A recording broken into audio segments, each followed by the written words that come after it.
What? What's going on, buddy?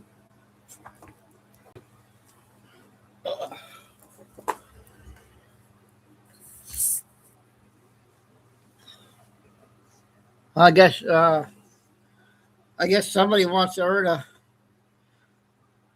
paycheck today, huh? Why you decided to come up? Huh? Huh?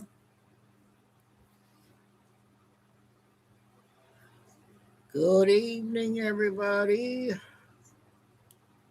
Huh? Where you going? Huh? Where you going? No, no, no.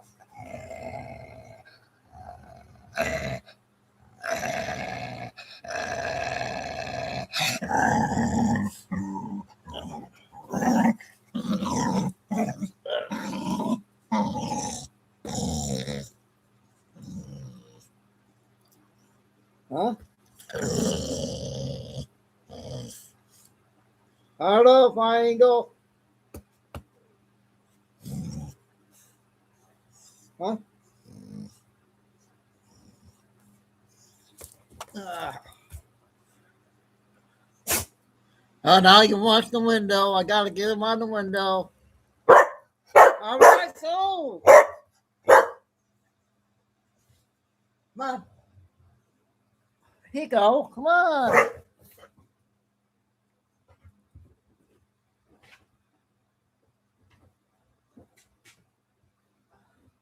Ah. Ah.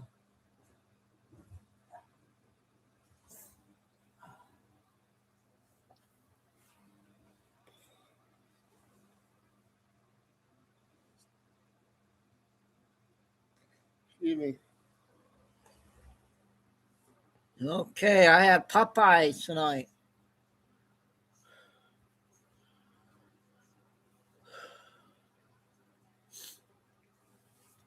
Okay, KK, get everything all done? Hey, Ariella.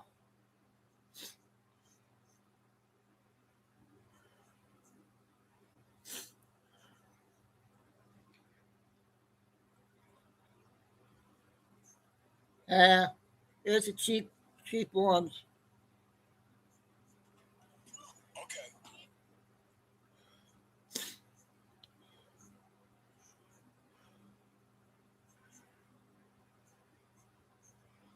So I did play some one with the music Fine Eagle, so far it's okay, but I'm gonna wait till you get in here when I play the ones.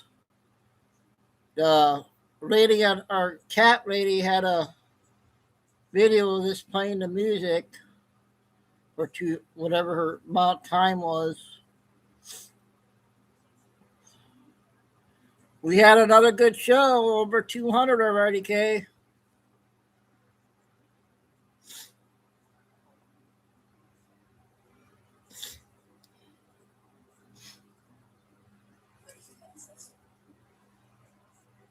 $207 right now.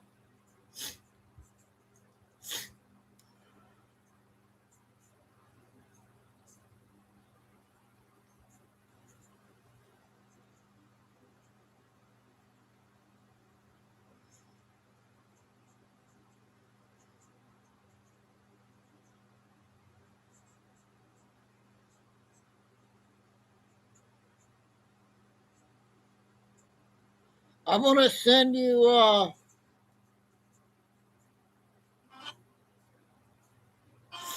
Planet Fitness.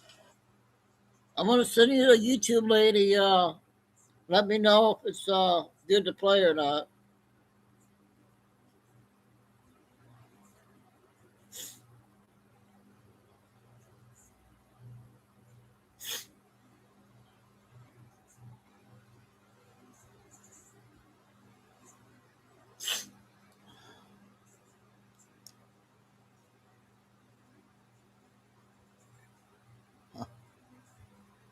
Yeah, my little one.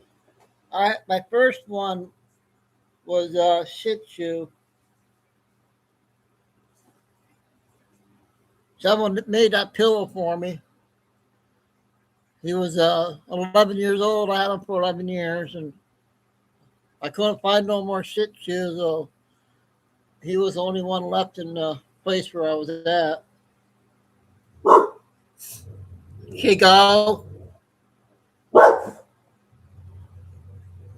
Oh, you gotta get your neck. Hang on.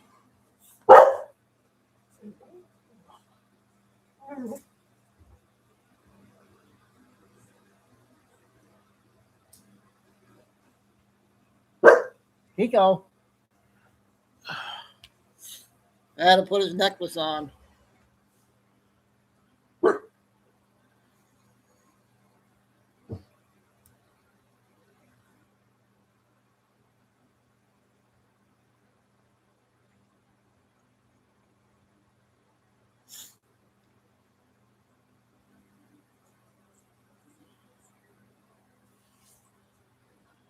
So hopefully we got Carol.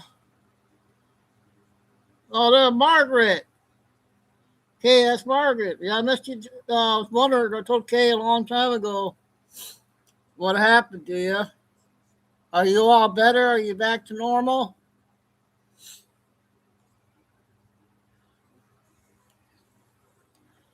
I don't know if you knew, but Trump got won the lawsuit, and everybody got their big channel back.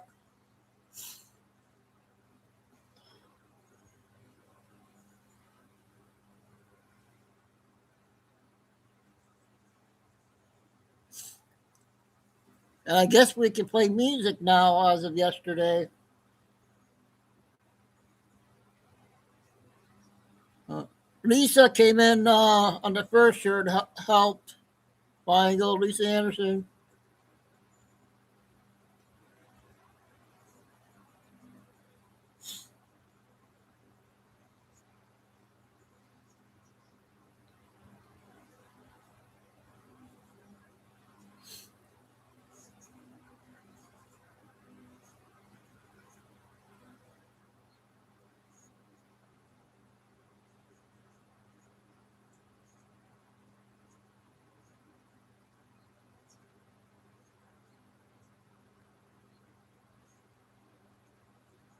Well, hopefully Lucy will be on time.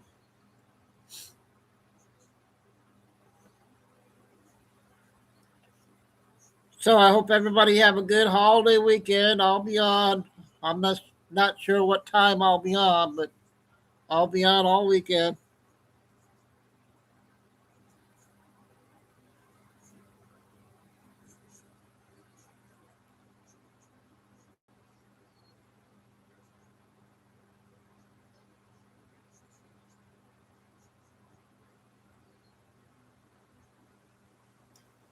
Q hasn't been on in a while, okay? A couple days.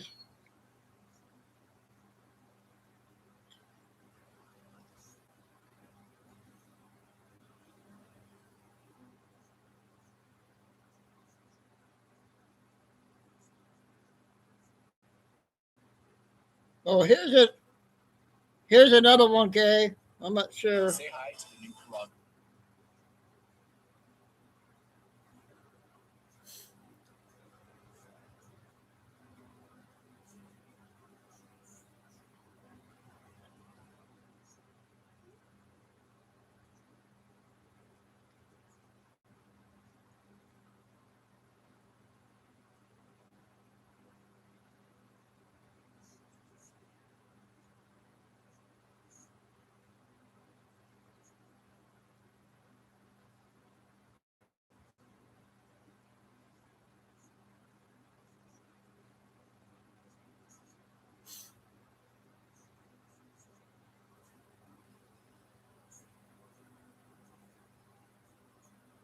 Captain Kyle has a roundtable tonight, so we'll play it tomorrow night.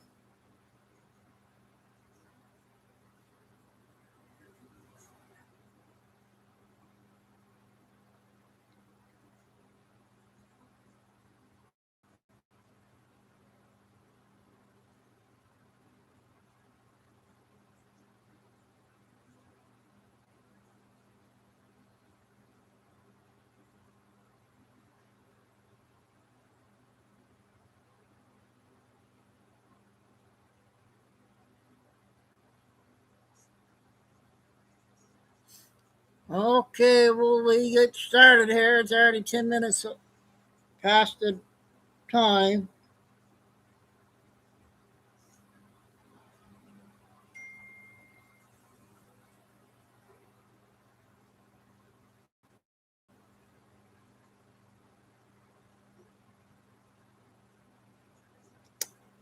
So we'll go ahead and get started.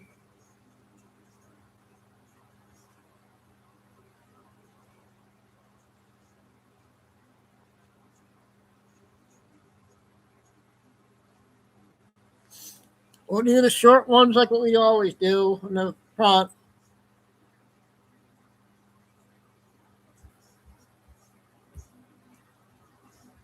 Maria, Lucy,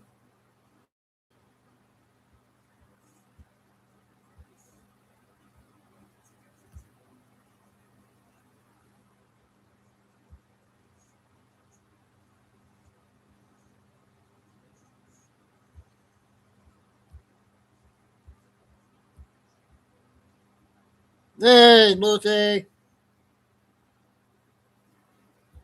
Hi, Mom. Hope you liked the first show, everybody.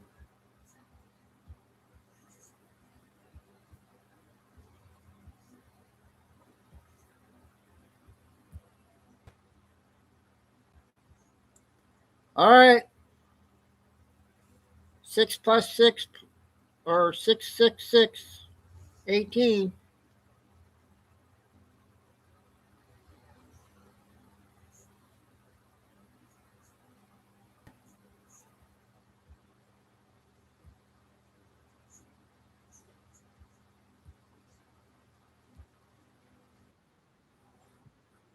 Two minutes. Number 8, Kobe Bryant passed away at the age of 41. And then they shut the world down. People are saying now maybe the world's going to get shut down for the Hanta.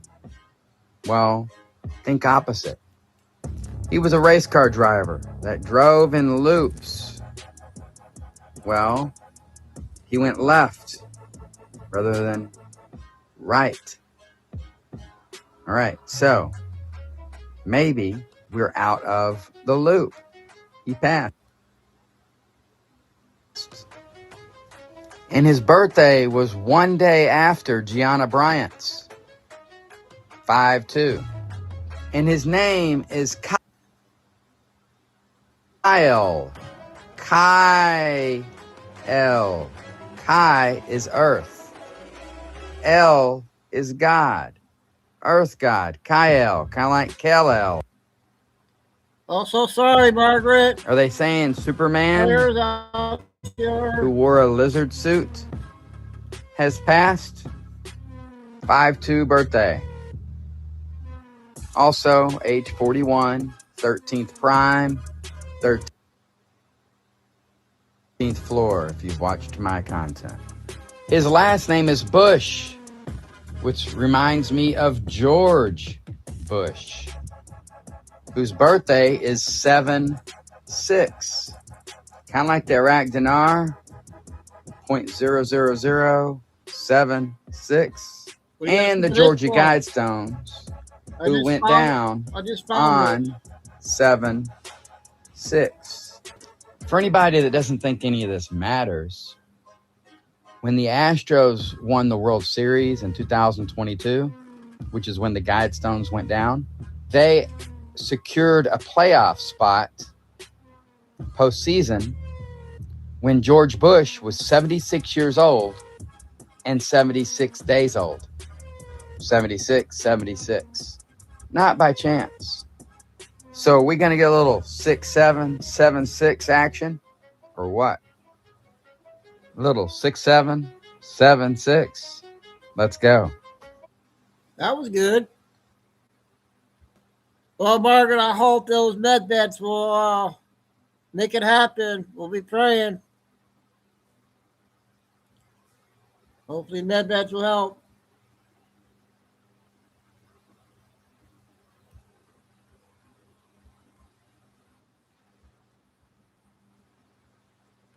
Yeah, the jar.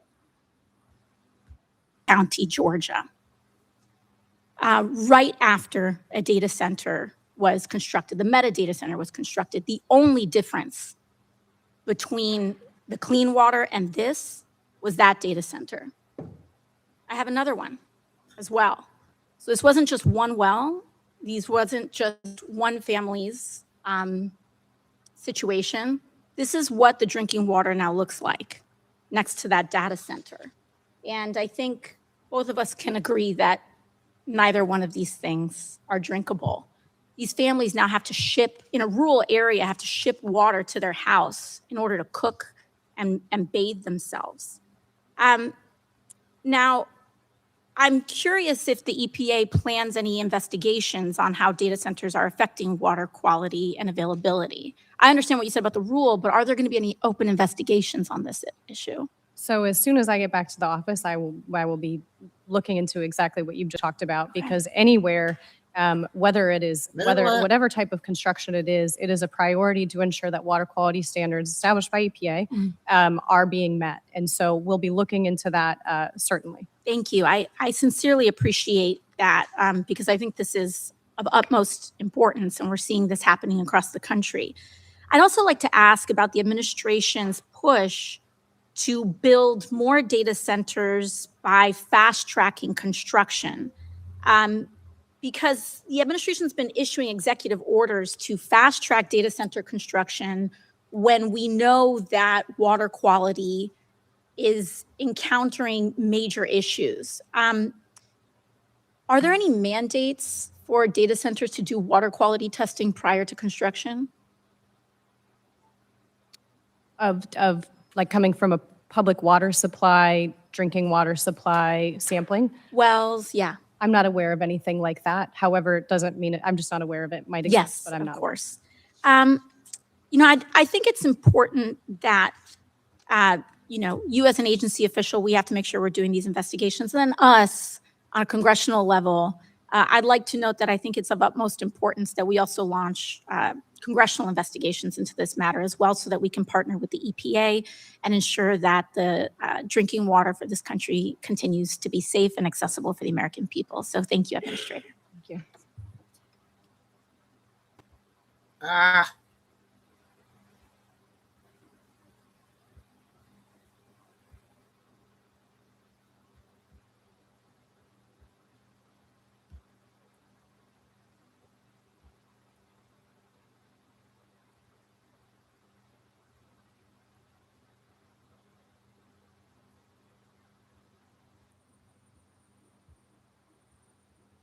Five minutes.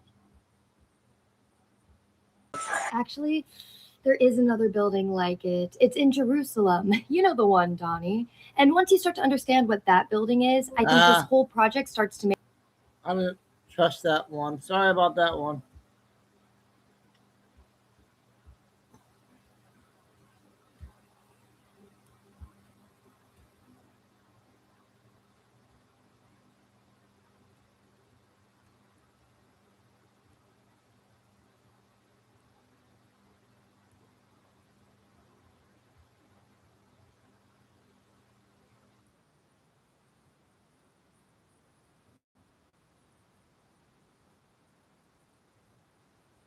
With best. If we're guilty of anything on this channel when it comes to the UFO debate that is raging in our nation, it is that we've used our platform in good faith and with an open mind to bring you as much information as we possibly can, platforming the world's experts in UFO and alien technology, and as it relates to our military and U.S. government, members of Congress, people with clearances, top secret and above. We've brought them all onto the program in order to try and explain what they know. Jeremy Corbell was just on last week. He's the guy who breaks all of these incredible and insane videos from our U.S. military. And now he is the single most vindicated man on earth because the Pentagon just surrendered to Jeremy and released so much footage. It is mind-boggling. I'm about to play you some of it. But Jeremy Corbell last week told us, I'm absolutely convinced that we are being visited by the others. Where they're from, I don't know. But there are people who actually do know the answers, and it's time for us to get to those answers. Is one of those people Barack Obama, who recently said aliens are real? They're real, but I haven't seen them, and they're not being kept in what is it? Area 51. Area 51. Yeah, okay, got it, dude. They're real, but here's where they're not being kept. Okay, not very convincing. Donald Trump said that Barack Obama shared classified information.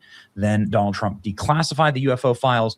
Then Donald Trump said, you're going to see him very soon. Matt Gaetz, in the meantime, told us that the UFO breeding program, the alien-human hybrid breeding program is happening. Cool. And now they've been released at war.gov/UFO, the second tranche of files, and they're way more wild than the first. The first tranche of files were underwhelming, to say the least. But here's how the website operates. Again, this is the URL. You can go see for yourself, and I encourage you, war.gov/UFO. Here's how the website operates. You click on a file, you can download the video, you see an explanation of the file, and then you can watch it right here. Like, let's watch one. Here is a UFO formation flying over the ocean, right? Some of the things that they have here. You can see a formation of UFOs flying over the water. They're in triangular shape, and there's no earthly explanation for them. There's no earthly explanation for this UFO that got shot out of the sky by an F-16. So they got clearance to shoot it, and here's what happened. What? What is that? Where'd it go? It's gone. Did somebody go and gather the material and see where it was from? I've never seen an F-16 blow up a UFO, but there it is. Here's what happens when you hit an F-16 with a Sidewinder missile.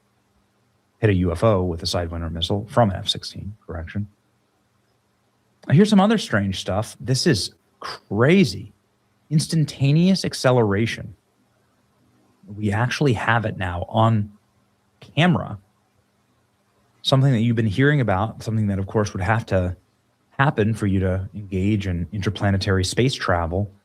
You'd have to have something called instantaneous acceleration. See that? And you can see here the full footage of this object just straight up zooming off at a speed that is unexplainable, given our laws of gravity and physics. What is this thing? Where does it go? Watch. Zoom. And it's gone. Again, the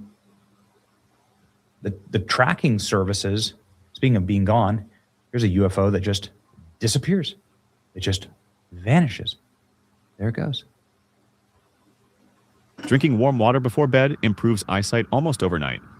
Thousands of people are already doing this every night after adding one kitchen ingredient to a glass of warm water before bed. If your teeth are experiencing... There's 1 minute is there, and then it's gone. More instantaneous acceleration. Here you can see 3 ships traveling over water, and then you can see a UFO zooming past them as though they're standing still. These are ships traveling at very high rates of speed. And then a UFO just zooms by him. Zoom. There it goes. That's crazy. Okay. The UFO is zooming and darting effortlessly through these giant windmills. And these literal UFO that is a flying saucer, something that Jeremy Corbell released. That's why it's good to have experts on your show. You release this. People called him crazy for releasing this, but now the Pentagon has released it and said that we legitimately captured a flying saucer flying through the clouds. There it is. What is that? No explanation. No explanation. Here's one that is shape-shifting over the water. It's flying, it changes shape. It's spinning and moving, and it's manipulating itself in some manner. Nobody knows what it is. Why is this happening? Nobody knows. What is it? No explanation. This one's wild, man. What is that? What is that? Something's just gone insane up in the sky. Is it an angel? Is it a demon? Is it a really high altitude? What is that?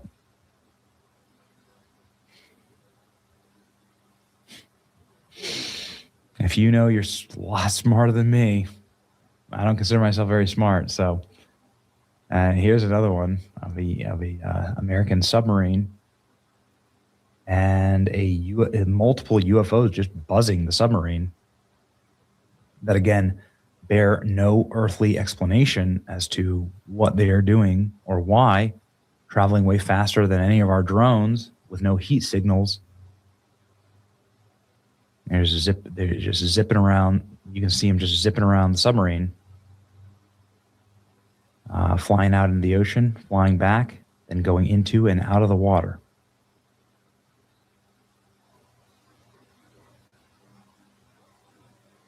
And no one knows what it is, man.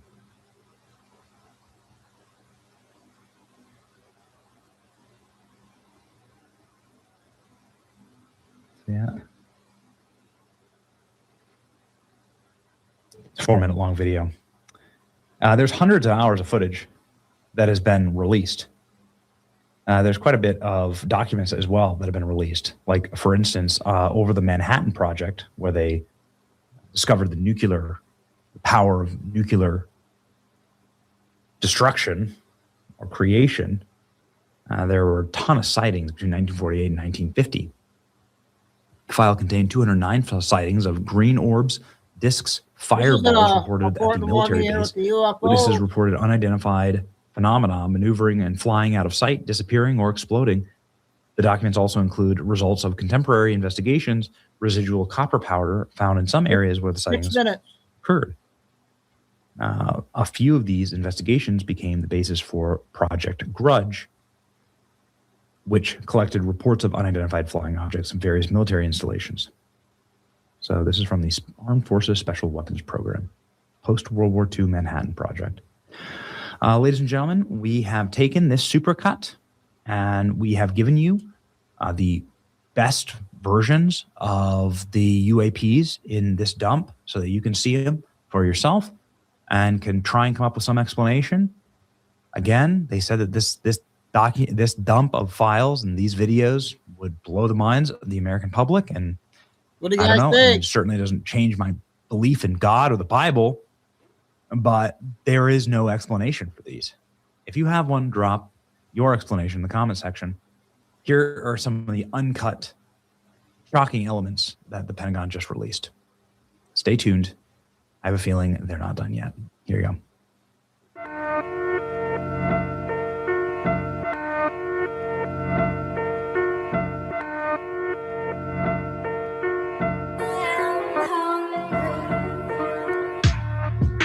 Oh,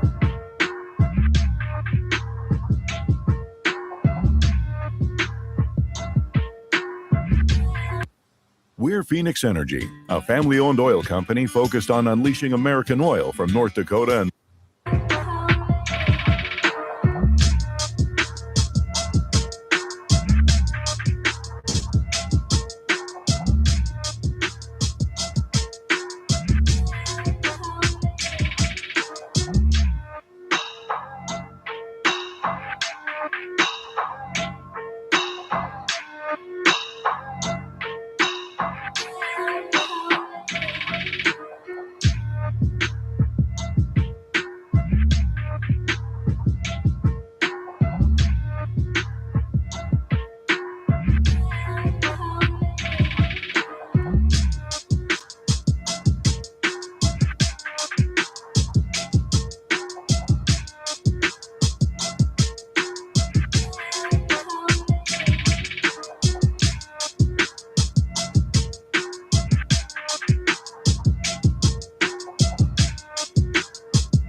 Yeah.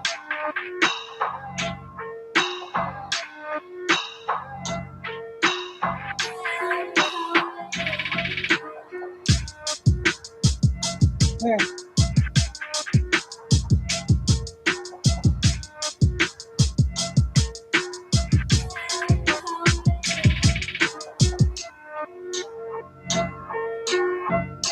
I got 2 minutes, guys. 3 minutes.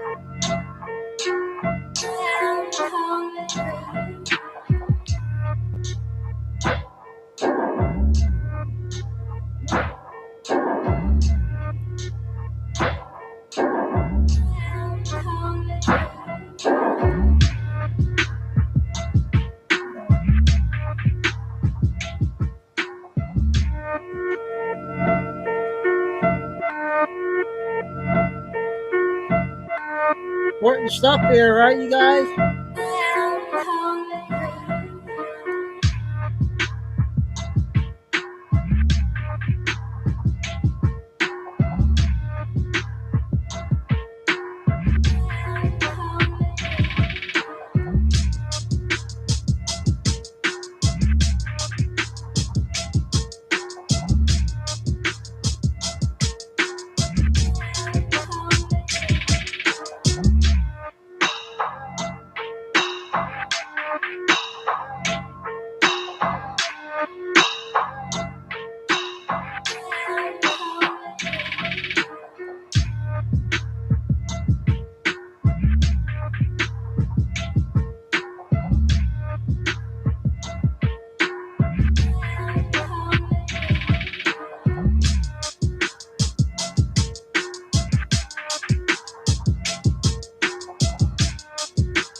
Yeah.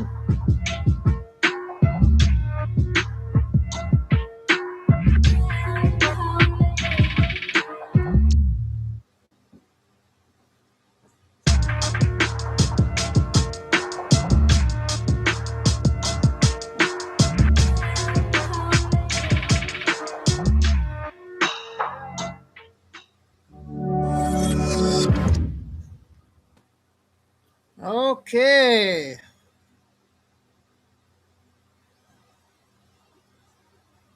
That was important stuff there that Vinny got out. I got the TikTok lady with your new ones here.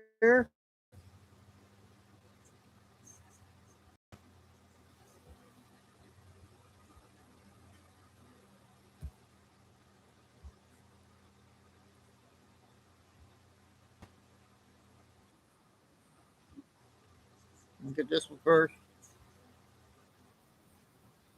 $1,000, if $5,000 was sent to your Cash App or your Venmo right now, what would you do with it? You could pay your rent up for a couple of months, right? You could make a car note or 2 or 3. You could get you some groceries. It's not too much money that like somebody would notice that you got a lot of money, but it's enough that it would really help you out for a couple months. Am I right? Okay, now before y'all start saying, Teresa, what kind of scam are you fist to do? You're not fist to send me $5,000 on Cash App. No, I'm not. But I got the answer to all this crime that's going on. Y'all just listen up for a second, okay? So you know how we got these teenage takeovers, which they're really ghetto thug takeovers, right? Taking over the streets, acting like a fool. Don't compare it to wild animals because wild animals don't act like that, okay? Then you got them going into Chipotle. You got them going to the McDonald's. You got them going in the malls, showing their asses, getting their free shit, beating each other up, busting up the tables and chairs, got their little hoods on so they don't get identified as little hood rats. Well, let me tell you what I come up with, and I hope somebody's listening out there. So we've got all these tariffs. We've got all this stuff going on. Let's start doing this. $5,000. You get a number, and you put it up and you let everybody know that if you know somebody that was involved in that teenager takeover, and you know somebody was involved in the Chipotle incident or the McDonald's incident or the Burger King incident or whatever the restaurant that they're acting like an asshole at, you're going to call this little number. And you're going to give your name and your information because you got to give your cash out information, right? But it's anonymous. It's completely anonymous. And if that leads to an arrest, $5,000 gets deposited into your Cash App and your Venmo, and nobody has to know. It ain't too much that somebody's going to look at you and go, how'd you get that money? It's just enough, though, that's going to make you feel real comfortable for a month or two. What do y'all think about my idea? I bet this crime will really start to slow down. Think about it for a second. You got a little group out here that you know that went and showed their ass, and one of them you're not really too fond of. Ringy dingy dingy, nobody has to know. But you don't have to worry about groceries, rent, or your car note for the next month. What y'all think? Good evening, guys. A super quick video for you. What would you do with $5? Okay, that was a good one. You had a second one out.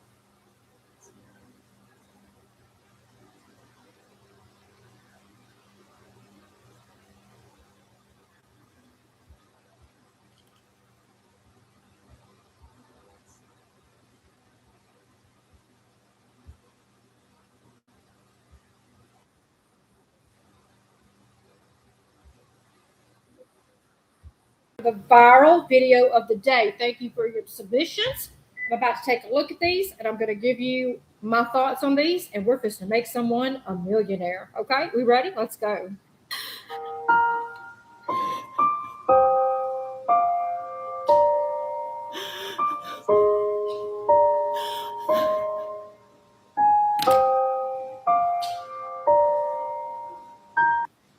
We're going viral. We're going viral. Send it to the top. Send it to the top. Viral. Right here. Good evening, everyone. Welcome to my channel. Here, we practice what is called Fumanakanesan. And what that means is we drink the blood of the creatures of the night. You are welcome to ask me any questions, and I shall answer them. 2 years ago, I was a man, and then I started the process of transitioning on my own. Simple tools such as a butter knife, some Elmer's glue, and some drawing salve, and I am almost a full-fledged woman now.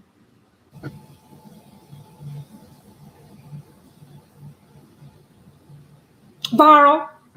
Let's send it to the top. Send it to the top. Throw some followers away and give them a coupon. Okay? We're good? Okay. Hello, Patriots. How are we today? Well, guess what? I have found the answer. I have found an herb that has proven to destroy the cancer cells. Which one of you put this video in here for me to review? What happened yesterday? Do y'all want to give me a heart attack? Do y'all want me to have to double my blood pressure medicine? It will interfere with my testosterone treatments. Do not put another one of these videos in here for me to review. Shut up, man. Shut up, man. Oh, it's so cute. We're going viral. We're going viral. Afternoon TikTok employees. Those are good ones tonight. Two-part teacher stuff at school. Okay, 2 7-minute ones. We'll see how this one is.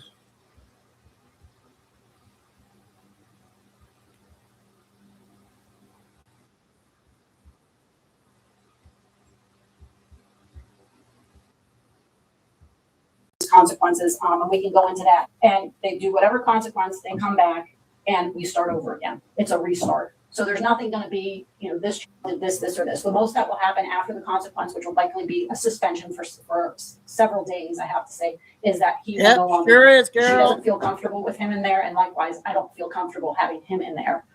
She's been this afternoon. She was struggling, to tell you the truth, on wanting to come back tomorrow. She said, everybody's seeing this. They think it's me, and I can't say anything. And she really can't. She's stuck. And I can't say anything. Oh, circulating the I can't say anything because of my privacy laws. I can't say anything. So now we just have to wait till it dies. The rumors die on their own. She can't defend herself. We can't say anything. So that's where we're at. So right now, the best advice you can give your son is just not talk about it to his friends. Take that, eventually, if there's any other that was, she sent it someone, just delete it. This thing has to just go away, or otherwise it just won't stop. I mean, this reputation right now is just, it's for the next several days, it's just going to be the talk of the school. Yeah, I understand that. Now, where are we at in terms of how we know this is false or not? Well, it come down to his phone. Okay. So what I do now is, since he don't want to tell me, okay, when something happened, we heard different story. He talked to her, right? He put it in the paper, and I talked to him, or vice versa, right? So I feel stories. Okay, do he tell the truth? Do something's not right? Do he sounds different? Good. I'm sorry. This is how we know, because we can't tie that Instagram account of her to her. There's no Instagram account with hers. Not on it. There's nothing other than an image of someone's. So it's not her. There was no, she said she blocked them. She did all the right things. And today she closed her account and made it private so they can't even see her Christmas pictures. Yeah. Which, she's young. She's young, and this is the first time she's been burned by that, where kids have gone on her Instagram. So you're not recording us, right? No. Okay. So she, I have to talk to one other real quick, if you don't mind. If you don't mind, just for a moment. Sir. I'm not allowed to show you. No. But it's literally like, it looked like somebody lay down with no head, and then kind of go like this. Yeah. Right. My only concern with this is, like, I'm not saying that. We think it's all right. That's what I'm saying. They're gonna find out. They're gonna do their So the forensic, the way they work thing is, they're gonna go back to see. Okay, my concern is, he said everything's gone in his phone. That's what he told me. They can still put it up. I don't know how they're gonna find out, because I'm not, I don't see stuff like that. But yeah, that's what he told me. We have. As the pool raises concerns about the digital evidence, the resource officer steps in to share details of a strikingly similar case from the previous year. What he reveals next could shape the entire direction of the investigation. I have a case almost the same thing last year. There was a girl do that to another girl because her boyfriend, whatever. They have the same boyfriend. The girl was everybody here just had nothing, and found out she was like, and after we spent like 3 hours interview, and the girl like, she just made me mad. I was just pissed off, and I threw it up there. We don't want to charge. That's not what we do. Yeah. Right. We want to make sure because kids made up things for any stupid reason. I don't know. Like, I just want to, that's how I'm talking. I say, hey man, look, if it's something you made up, it's okay. Just say, hey man, look, she pissed me off, and I want to do this, I want to do that, and I made it up. But because if they find out, I just don't want them to find out you lied. Yeah. Because it's going to be consequences where you can't pick it back. It's going to be in the record for the rest of your life. You don't want that. So that's what I was talking about, basically. Of course. So. I just didn't want you to get some type of statement from him without me there, because I don't know if he's nervous or scared and say something that he really doesn't mean. You know what I'm saying? You truthful with you. Anything he told me is, well, she's to me. I said, why you wait for so long? Yeah, I mean, I don't know. But I can't sit here and say you're lying. You know what I mean? Yeah, of course, absolutely. But right now, I feel like all of this immediately they're saying that's false. Well, the reason why I don't say it's false. I go by my investigation. The way I interview people, the way I deal with people, I can kind of make a one-to-one, like, you said this, you said this. You know what I mean? Did it look like her? No, the top, it don't look like her. So, but again, yeah, I know, but and I told him, I said, well, why you didn't say anything, man, to somebody? So why is now? Because I get, and then what kind of get me a little nervous too? He said that he asked me, he's like, when you guys talk to her, do I'm gonna be in the room too? I said, oh, I don't know. He said, well, please don't put me in the room with her when I talk to her. I said, what's what I mean? So things like that. I don't know. You know what I mean? I know. If I was you, that's what I would do. As a dad, I'm a dad. Okay, I'm a dad. Call him in. If you want to go to where you're right now, sit down and talk to him. Feel yourself. Hey man, look, right. You can give me about 5 minutes? Sure, absolutely. Thanks, Michael. No, absolutely. If you wanna, he want a private time with this.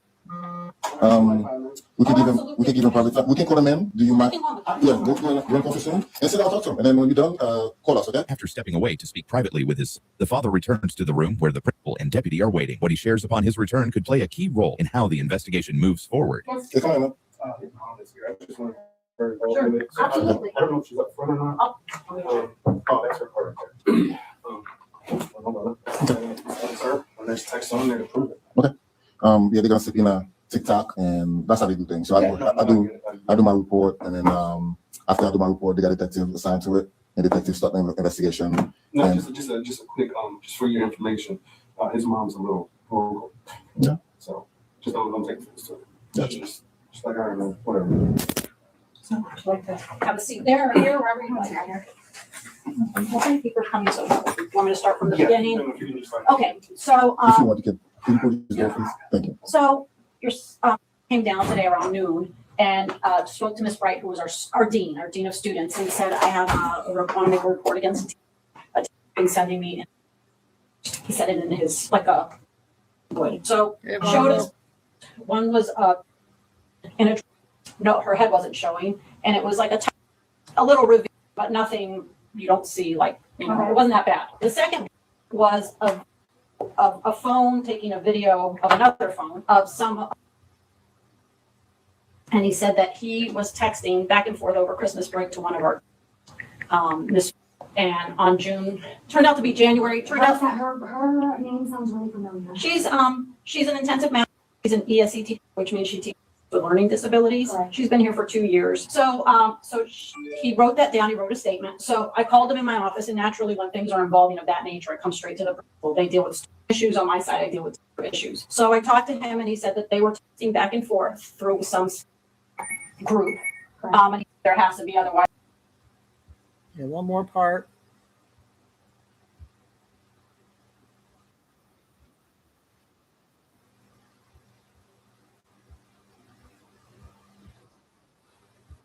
And on January 4th, he went over to his friend's house in Venice.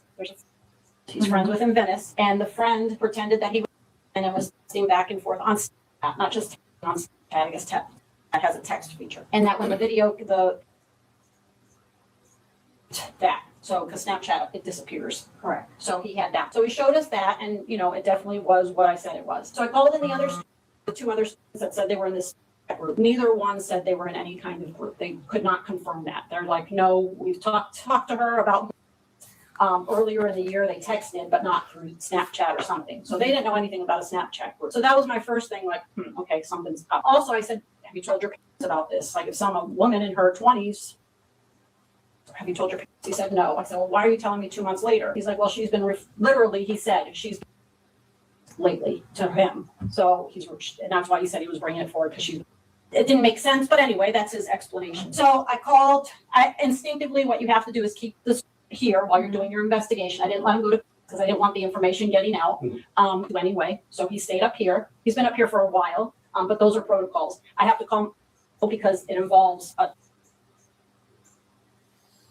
that's on his phone. So the Deputy Augustine got involved. Mm-hmm. And also the lead detective from our district who investigates professional standards got involved. He actually dropped everything and came down here because of the nature of the allegation. That's a huge allegation to make against and sending.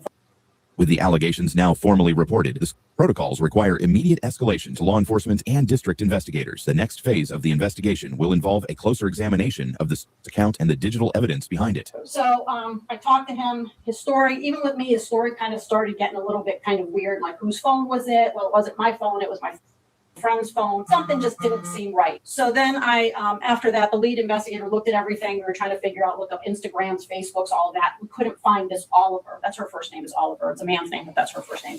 We couldn't find the Oliver account. We still haven't interviewed the teacher. That comes last after we do our investigation. So Deputy Augustine talked to you as well. And the story, let's say, changed a little bit more. So the story kept kind of changing as we were going on in the day in terms of who it was to, the team back and forth. He was saying at one point they were talking about snacks back and forth, and then she got them about the snacks. Anyway, so we were there. Finally, we got to interview the teacher, and first with the deputy interviewed her. She showed us her account, which is coded, like her initials and some numbers after that. She goes, this is my Instagram. She showed us the history of it. We showed her the picture.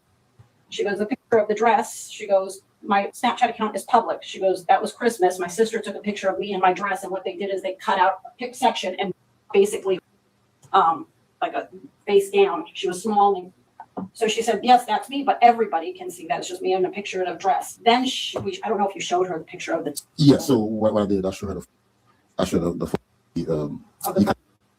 and she was like, that's not my account. And she gave me her account name. And the name account she gave me, that's not the name the person. So, and I look at her history account. It's not the account she made yesterday, because that's what we do most of the time, because I don't want her to try to cover things up. Correct. And make a quick account. Right. So I make sure the account she showed me, it's a exist account for past who knows, years, right? And then I look at she showed me the dress photo on her Instagram, and she said my Instagram is not private. So it's not private. Anybody can just go to her Instagram. Right. And then with his phone, his friend pull up the dress, and he grabbed his phone and take the, right, which is anybody can do it. Right. And he said it wasn't a big deal. He said it wasn't a big deal. I just take the dress. So that's where we stand right now. Okay, but how about where there was it's just no head. Right. Just somebody just okay. Where did that come from? The Instagram account that notes there's some Oliver that he's communicating with. Okay. That his friend apparently is communicating with. That we don't know who it is. Yeah, it's not. This is okay. So that in the chat is that IP address able to be tracked then? Yeah. So what we do thing is, like I told him, I told Dad the same thing too. We have to see. Okay. So we send his phone to forensic. Absolutely. Okay. So they go back and track the detective. They do their job. I'm not a detective, so I don't know how they do things. But they go back and track down. And if you're phone from AT&T, they're gonna call AT&T. And these things, nothing erased. Kids think things just disappear. Not for law enforcement. No. Yeah. So they'll go back and track down. So it didn't make sense to me when it comes to the order. And then if he tell us the truth, I'll drop it. But I'm still gonna document it. There's no charge, right? I'm still gonna document what happened. In case if it go far, things like that. But it will be no charge if he tells us the truth. He say, hey, look, you know what? Piss me off, and I will just make some things up and whatever. Okay? It's just that happened here before. We had here come up with the same thing, just photo, and then she was make the whole things up. And after I interviewed in the end, she said, I would just try to get my friend in trouble. Let's make it up. And we just drop it. So I give him an opportunity because we don't want to charge. That's not what we do. We give the opportunity to tell us the truth, and then we do whatever we got to do. Right. And at the end of the day, I don't want any kid here to have a criminal charge that is going to be on the record for the rest of their life. That's not what we want. Right. And the phone, if they find out she never get in contact with him, she never said anything, they're going to criminal charge him. That's what we don't want to happen. Yeah. But if he stand on it, he think it happened, I'm just going to do my report, send it out, and see what happened. Yeah. We could do the report and send it out. Okay. One, I want to get to the bottom of this. Two, me and all of my have had conversations about has been in football almost all his life. So we do have conversations. I mean, not necessarily because that's not the first thing that comes to mind, but I do tell him, like, if there's any coach, if there's anybody that does stuff to you, you let me know. We've had that conversation before. So do I maybe the timeline doesn't add up, but do I believe him? Yeah, I believe myself. Yeah, I mean, Well, that's what Deputy Augustine does his investigation. Right. We've concluded our investigation, and based on the witness statements, what we found is it is a false accusation against. We have absolutely no evidence at all to say that she sent. In fact, she was saying that they tried to send her. Gave me the two other boys. Okay, something different. Important investigation video on things like that. Kay knows a lot about the school stuff. She was a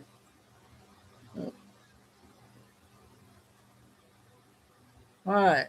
Get back on track. Let's play.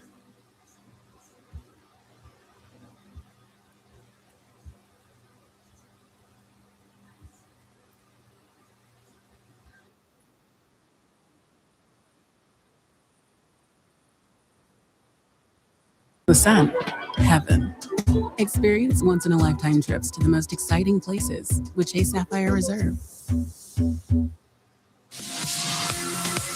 Hey, what's up, guys? Hope everybody's doing well and having a great day. In this video, I'm going to take you guys to Central Africa. You guys are going to see an extraordinary video of unusual objects in the nighttime sky coming right out of Central Africa. We're also going to the United Kingdom and North Carolina. So here we go, starting off in Central Africa. I think this is the first, maybe the second video I've ever received from Africa, sent in by Midnight Star from May 8th of 2026. This was captured on an outdoor camera of not only one, but as you're going to see, multiple mysterious objects moving through the nighttime sky in Central Africa. Here we go. Here's That was a another one. bug right there. This is way off in the distance. That's way up in the atmosphere. It's not an airplane, not a helicopter. In fact, it looked to be at a very high altitude. But that's not the only one we're going to see. You're going to see a group of 3 traveling together side by side come out of nowhere.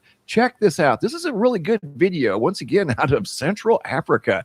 This is another one that just appeared out of nowhere. And we've been seeing that a lot here recently. These mysterious lights that appear out of nowhere, don't know where they go because they disappear into thin air. Like this one right here, just kind of disappeared into the nighttime sky. Here's another one, actually 2, coming into the field of view from the left, moving left to right. And then there's the third. These are the 3 that I was talking about. See how they just appeared out of nowhere? These aren't meteorites. They don't have any type of tails behind them. They're moving together. They appear to be under intelligent control. And then here comes 2 more up at the top, moving in the opposite direction. What in the world? There's one, and then there's the other one right there. That 2 just appeared out of nowhere. And then these 3 here, I don't know if maybe they disappeared because of the distance, and that could be the case. But these here, they just kind of disappeared into the nighttime sky, and the 3 in the middle disappeared basically into the nighttime sky. This is at original speed. I didn't do anything to this video except put their name on it and zoom in. What an incredible catch here of more mysterious activity in the skies above the earth. Here comes another one moving in a different direction. These 2 here, and there's another one right there. They look like they're going to collide, but they don't. Just very bright lights that weren't blinking. They just appeared to be some sort of energetic light, some sort of a light orb moving under its own power in the middle. I mean, the very middle of Africa. This one here got very bright, and it was moving in a slightly different direction than the other ones. But I think that's like I said, maybe the first or second video. I know it's the first video I've ever received out of Central Africa. Probably the second overall video I've received out of Africa. Great catch. Thank you, Midnight Star. Going over to the United Kingdom, Ryan sent this video in. Check this out. Something unusual appeared in the sky above the United Kingdom that wasn't an airplane, wasn't a helicopter. Looked way too wide to be a drone. Look at that. What did Ryan catch above the United Kingdom? Sweeping through the nighttime sky very quietly. Wasn't making any noise, had no blinking lights. Very stealthy. As if it didn't want to be seen, but Ryan just happened to be looking in the right place at the right time and had his high definition recording device recording. And here's video number 2 out of North Carolina by Cassandra of some sort of a mysterious glowing streak in the nighttime sky. This isn't a remnant of a rocket launch. It's way too clean. Rocket launches are spread out very wide. This one here is well contained, almost looks like a piece of spaghetti, glowing spaghetti in the nighttime sky. What would have caused that to be visible in the sky above North Carolina? Great video, Cassandra. Thanks for sharing. Ryan, thanks for sharing. And Midnight Star, thank you guys so much. Once again, my very first video out of Central Africa. Thanks for watching. Have a super day. Okay, that's that one channel there. Let's go. Billy Bean.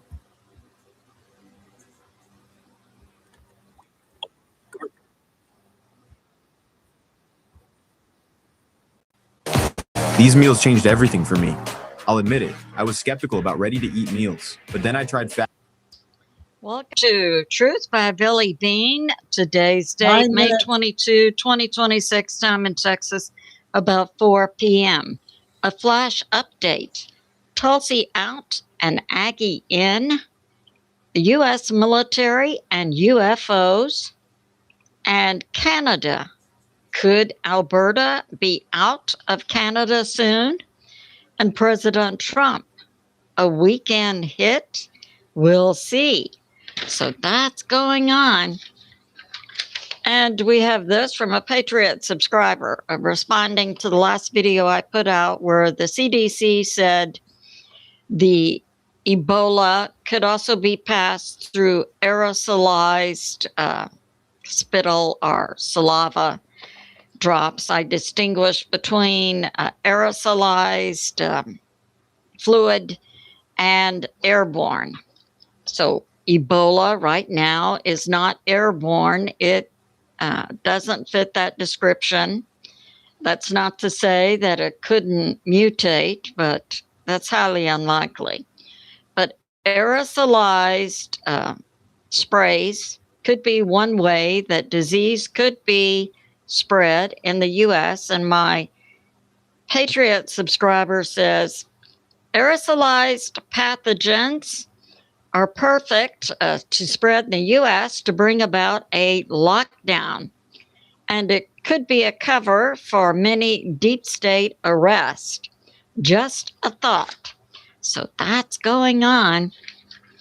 And we have this. So we heard today that DNI Tulsi Gabbard is resigning effective June 30 because her husband of 11 years has been diagnosed with a rare form of bone cancer. To replace her, we have the deputy DNI, now becoming the acting DNI, Aaron Lucas. And he's a graduate of Texas A&M. In 1993, he received a degree in political science, and then he graduated with a master's from George Washington University in 1997 with a master's in international affairs. And he also has a 20-year employment with the CIA, where he performed as an analyst and also in operations. So I think he'll do just fine. I could be a little biased, just saying. We have this from Fox, an interview with Dr. Gary Nolan, who was hired by the U.S. government and the Pentagon to look into the Havana syndrome. And that was a case, I think, going back 10 years, where people working at the U.S. Embassy in Havana, Cuba, were coming down with strange afflictions. It appeared that they were being hit with, through the walls of the embassy, with some type of energy weapon. As Dr. Nolan worked with, he was asked by the Pentagon to work with up to 100 diplomats and other government employees who had been affected, the Pentagon believed, by Havana syndrome. But as he worked with them, he came to realize he was working with two different groups. One group apparently hit with some type of energy weapon, but the second group had been hit also by some kind of energy disruptor in the human body by UFOs and exposure to UFOs. So that's going on. And we have President Trump, of course, releasing information about ETs and UFOs. We have this from W77. Yes, the U.S. military today has released a video showing a UFO. Now, there are proponents in two camps that these are UFOs, a separate group, but from the U.S. military. But another group says the U.S. military has known about UFOs and crashed spacecraft and ETs since the 1960s, and that the U.S. military has back-engineered gravitic spacecraft that can, reflect gravity and rise in the air and operate as many of us have seen UFOs to do, and that it's quite possible, and some sources have said, some of the UFOs we see in the sky are actually U.S. military objects. called UAPs, Unmanned Aerial Phenomena. Well, now the U.S. military today has released a video. You can see it on the YouTube channel of J.D. Rucker. So that's going on. And we have this. 3 minutes. So we have, Imagine turning this single $100 bill into $100,000. The Border Patrol arrested 19 illegals trying to come through a drainage tunnel near San Diego, California. They have been arrested, and this included 3 unaccompanied children. We weren't given the ages, but also included 2 individuals who have been convicted in California for trafficking meth and had been deported. And here they are back in the U.S. And they have been arrested, Rodell and Ivan Padilla.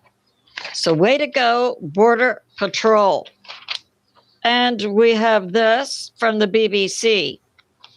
So it appears that Alberta, a province of Canada, as I've put out on my channel several months ago, when President Trump came out and said, we want to make Canada the 51st state, I had Patriot subscribers from Alberta saying we would love to be part of the U.S.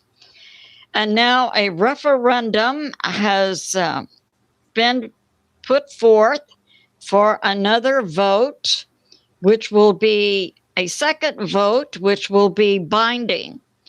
They had an earlier referendum, and 300,000 voted to leave Alberta versus 400,000 who said to stay in Alberta. But now they're having a second vote. Alberta is oil rich, and its primary arguments against both Trudeau and Carney's government is that Alberta is hit with environmental rules that restrict its drilling and oil production, and also heavily taxed. And we have also recently in Alberta a court decision with the judge saying it doesn't appear that it's legal to bring about a second referendum until the sponsors who of separating from Canada have much more interaction and feedback from Alberta's indigenous tribes. So that's going on. This concludes my flash. It's good to be in prayer for America, President Trump, the U.S. military, world peace, and world health. I love you, and I'll see you soon. Okay, we're caught up with Billy. So, finally, I got one that might be important to play. It's 16 minutes.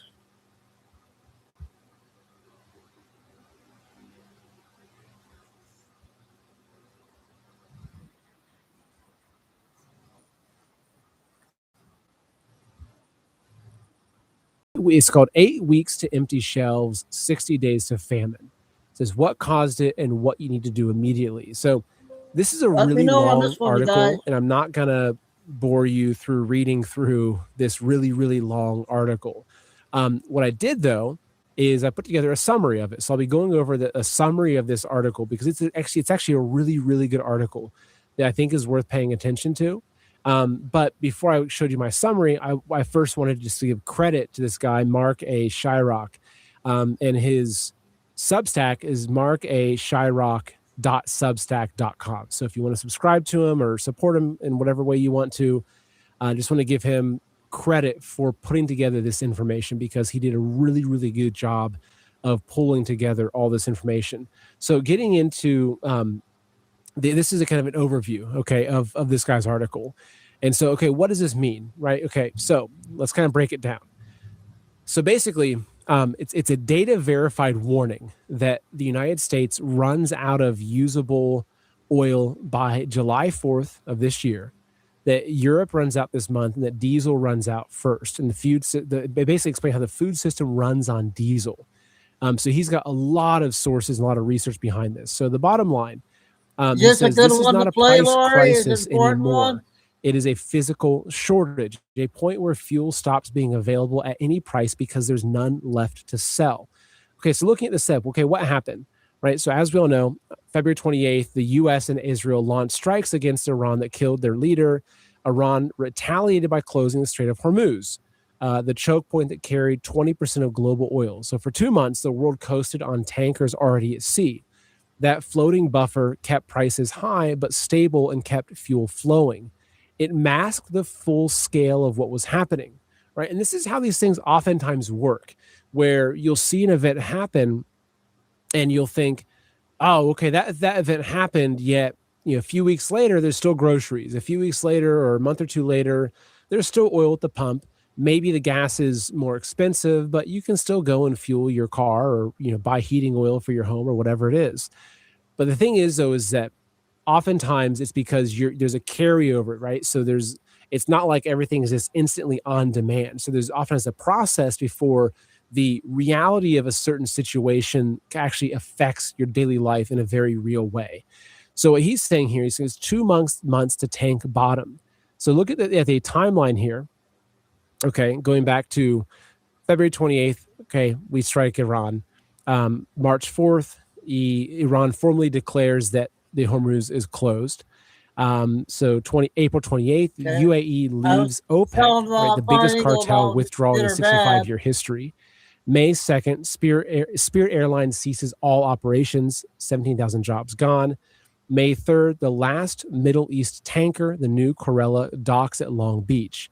May 2026, Europe hits tank bottoms this month. And July 4th, supposedly, what he's saying is that U.S. hits tank bottoms. Now, 8 weeks out. So tank bottoms, basically, as you would imagine, it basically means that the oil amount has reached the bottom. Actually, he explains it here. Okay, he says the phrase that most Americans have never heard. So tank bottoms doesn't mean that tanks are low. It means the system stops working. So oil storage needs a minimum volume of liquid to maintain the pressure that allows the pumps to function. So when the levels drop below that threshold, the remaining oil becomes physically inaccessible. The pumps fail, pipelines can't deliver, the refineries can't process. So it doesn't matter what the price is. It doesn't matter how much more money you have. The fuel is physically gone from the system. Okay, so here's a quote from Jeff Curry out of the Carlyle Group. And this is in Bloomberg TV of May 6th. He says, "It's baked in, full stop. It's going to take so long to get all this restarted that those inventories will continue to draw." Okay, so the data behind this warning. So 95% collapse in the Hormuz shipping traffic. So from 120 ships a day to 5 to 6. Okay, so $4.52 was the U.S. average gas price, which was up from $2.81 in January. California, it's $6 plus. So 1 billion barrels of stored petroleum are depleted globally since February, right? So this is 1 billion barrels of stored petroleum. These are kind of stores, right? Has been depleted. Okay, so the oil hit to 144 a barrel. So that's the physical Brent crude per barrel price, the highest since 1987. And 2005 was the last time that U.S. diesel inventories were this low. And they're saying 64 weeks is the minimum time for new fuel to reach U.S. pumps, even if peace came today. But what we're seeing is that there's still a lot of shenanigans going on over in Iran. Like it's just not stopping. So he says that diesel runs out first and everything stops. Says diesel is not a luxury fuel. It is the blood supply of the American economy. So 70%. So let's talk about how this actually affects day to day, right? 70% of all U.S. food is transported by truck. So every truck runs on diesel. Now I know that there's Tesla trucks coming out and everything like that, but those aren't really a dominant force yet. So that's every truck for transport. Okay, every tractor, every combine, every refrigerated trailer, every freight train, every one of them runs on diesel. So when trucks stop moving food does not get picked up from the farms. So it doesn't reach the processing plants. It doesn't arrive at grocery stores. So it's not inflation, right? Inflation is when price goes up. This is when the shelves go empty because there's nothing to put on those shelves. Okay. Now this was interesting, right? You see, he outlines how this is worse than anything before it. So looking at past times when we had things happening with oil. Okay. So when how much oil was affected, right? So in 1973, during the Arab oil embargo, prices quadrupled. And that was when they had an 8% drop in oil. 1979, during the Iranian Revolution, prices doubled from a 7%. 1990, when Iraq invades Kuwait, prices doubled to 7%. And then when 2022, when Russia invades Ukraine, the prices were up 60% at 3% affected. Okay, so 2026, we're seeing a 15 to 20% drop in oil movement. Okay, so this is huge. Like, this is unprecedented. So it says this is the largest gross disruption to global oil supply in modern history. Unlike 1973, OPEC cannot respond. Its own producers are locked behind a blockade. Unlike 1990, there's no quick coalition solution. The damage is physical and structural. Okay, so here he's talking about the two prices for oil. So in a normal market, paper price, which is futures contracts, and physical price is what real buyers pay for real barrels. They're tracked together.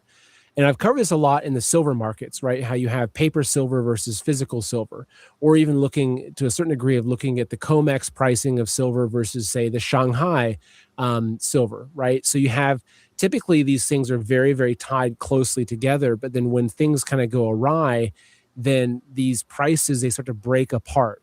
Okay, so he's saying here with oil, the gap has run $20 to $60 per barrel since this crisis began. So on May 8th, paper was at 101.65. The physical was near 150. Okay, and similar to silver, right? One of them is wrong. But when the paper catches up to the physical, the repricing will be violent. And that's what we always see is, right, when you have the physical price, if you have the paper, because they use the paper prices oftentimes to manipulate the market, because they can make paper magically appear. It's like dollars. They can just print unlimited money. It's like silver. They can print unlimited silver paper. But when there's a physical price, when more people want the physical silver or the physical oil, when that far exceeds what the paper market can catch up, eventually the paper market has to actually meet and follow the physical. Physical drives the real prices.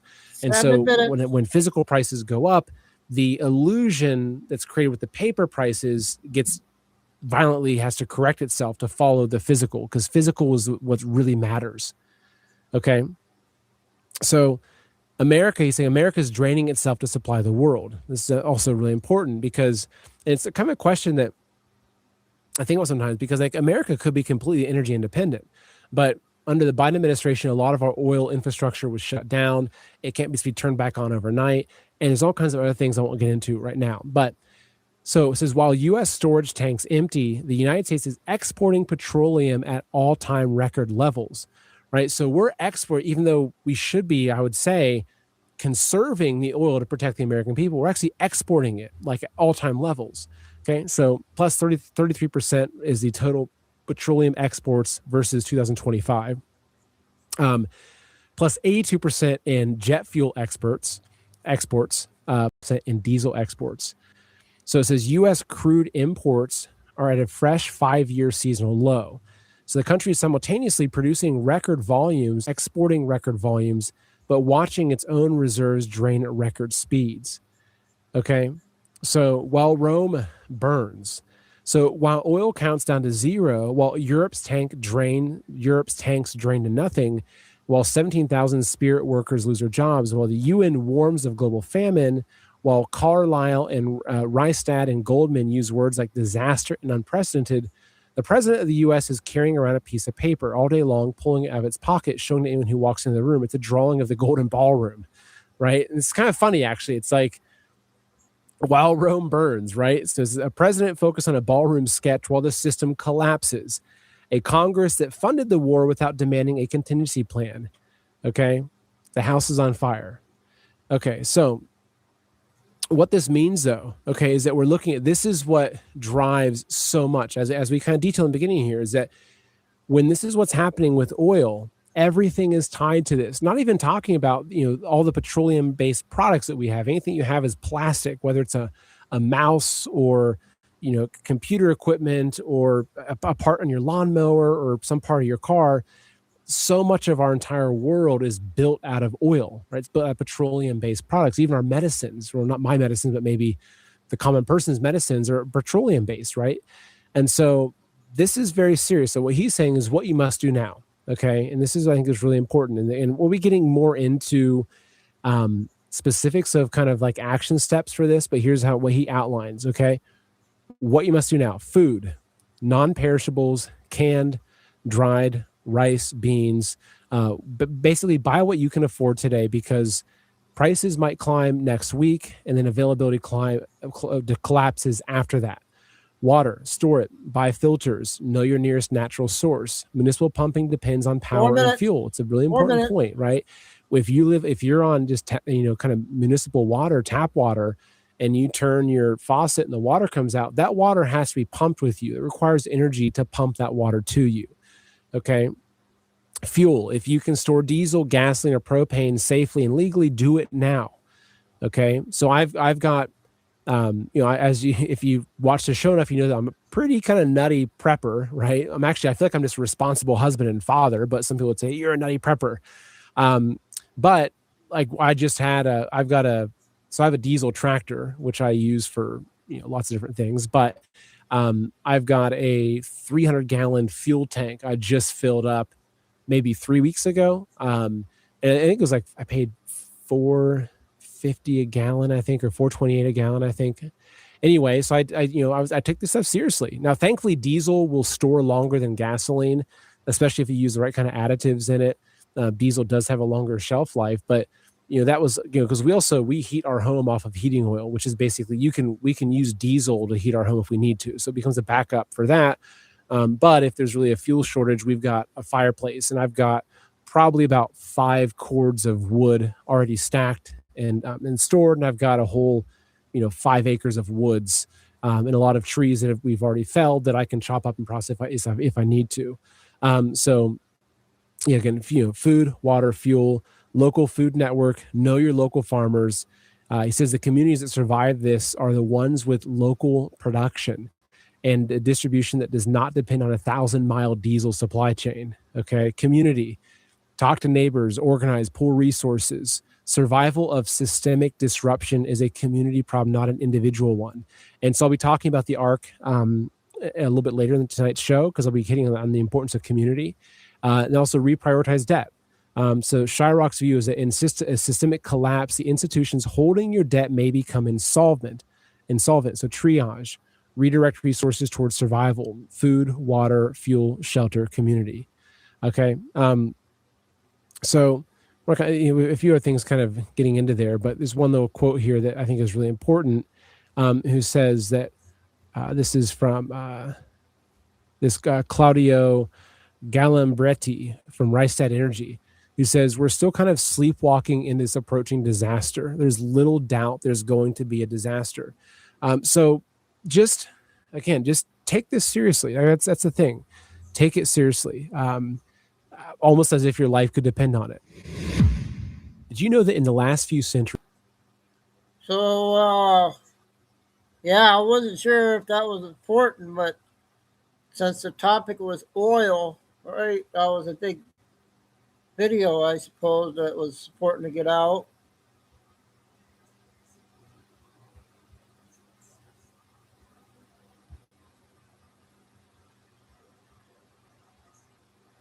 Back to short ones here.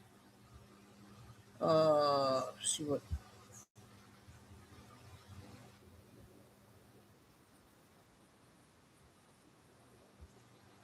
I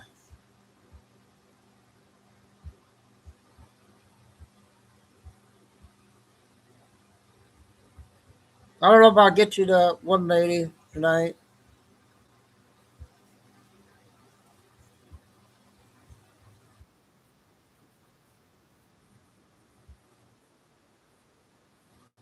first Jesuit pope ever in over 500 years of church history. That's not just trivia. That's a break from tradition so massive it shook the Vatican itself. The Jesuits, also known as the Society of Jesus, were never meant to become popes. They were the strategists, the missionaries, the intellectual warriors of the church, trained to serve power, not hold it.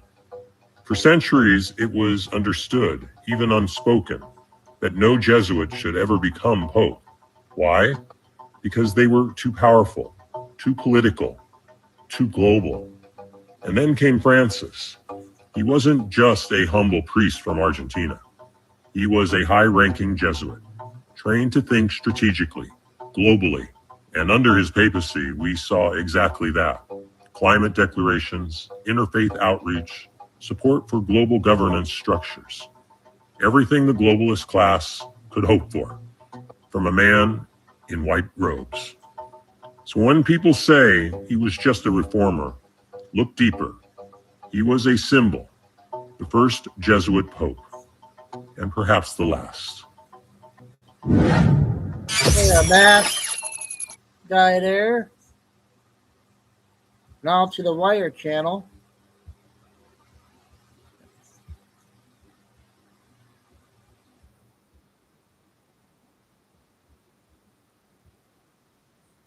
Zulu, May 22nd, 2026. Precedence is routine. Information cutoff 2200. Bottom line up front. Explosion strikes Hungarian petrochemical refinery. World Health Organization warns of Ebola outbreak in the Congo. Rumors of potential peace deal continue to circulate in the Middle East. Beginning with international events, in Hungary this morning an explosion was reported at the MOL petrochemical facility in Tizóváros. Hungarian officials claim that the explosion took place as the Olefin 1 unit was being brought online and a compressor exploded at the plant. One worker was killed during the explosion. Analysts comment, while this refinery was first built decades ago, most of the facility is comparatively new, with the main installation undergoing major overhaul and expansion operations being completed in 2024. The main product produced by this installation is polyol, a precursor for the production of plastics. In Africa, concerns have been growing over the past few days regarding an outbreak of Ebola in the Democratic Republic of the Congo. A total of 82 cases have been confirmed so far in the Congo, and around 750 more suspected cases are being monitored. The WHO has also elevated the risk level to very high regarding this disease within the Congo. Analysts comment, it's too soon to tell if this is going to be another big crisis. However, the WHO is pushing it hard, and the United States has implemented travel controls for commercial aviation coming from the region. Ebola crises normally come and go in Africa, and it's always challenging to determine if the next one will be a more widespread concern, especially when public distrust of medical agencies is already high in the wake of the COVID era. On the home front in Indiana, this morning a shooting was reported inside Franciscan Health Hospital in Michigan City. The incident began after Deputy John Samuelson of the LaPorte County Sheriff's Office stopped to render aid to a disabled vehicle near Westville. The inhabitant of the vehicle requested to be taken to the hospital for an unknown injury, which the officer did. Upon delivering the individual to the hospital, authorities made the connection that the individual was actually a suspect in an undisclosed crime last night, prompting Deputy Samuelson to re-enter the hospital to make contact with the suspect. Upon doing so, the individual produced a firearm inside the emergency department and shot the officer 3 times before fleeing into a wooded area outside the facility. The suspect has been identified as Sherrod Grafton Jr. and was apprehended shortly after the shooting. In Washington, D.C., this afternoon, Director of National Intelligence Tulsi Gabbard resigned from her position. Her resignation letter indicated that this departure is due to her husband's recent cancer diagnosis and that this resignation is effective as of June 30th.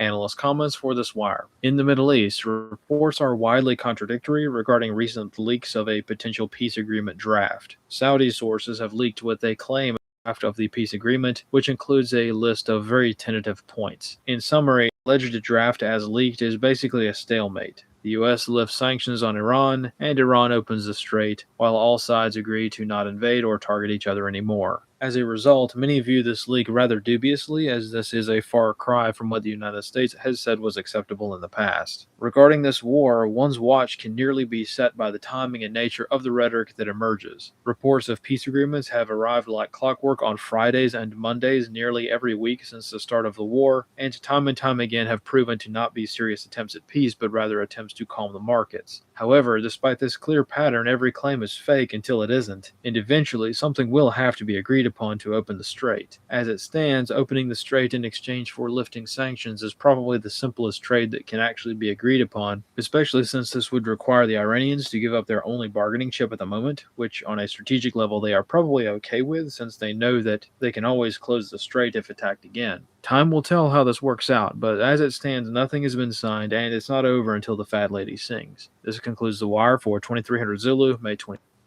Okay. The MCC guy's next with a 10-minute one.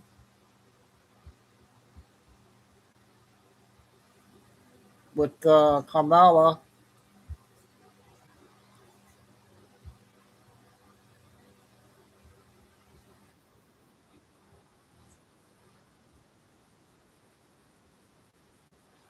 Yes, Exactly. Exactly. Only pay for what you need. Liberty, liberty, liberty, liberty. With Expedia, the more Ken travels, the more he earns.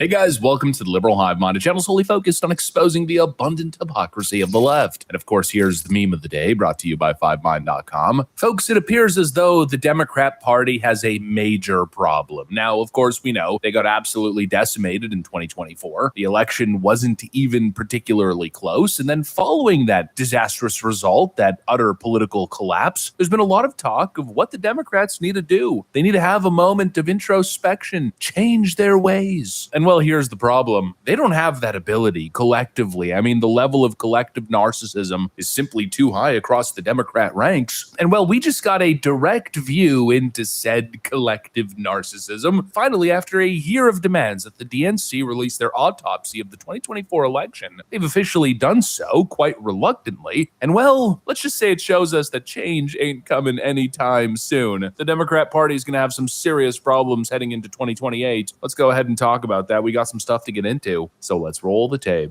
All right, folks, so we've officially got the assessment. We've obtained the Democratic National Committee's so-called autopsy report examining Kamala Harris's 2024 election loss to Donald Trump after President Biden ended his campaign. The document finds the party has steadily lost ground since President Obama's successes and blames the former Biden campaign and the White House for failing to set Harris up for success. The DNC report also uncovered a broader inability to define Donald Trump and criticizes the Harris campaign for taking too much for granted. The report released by DNC Chair Ken Martin today is nearly 200 pages long.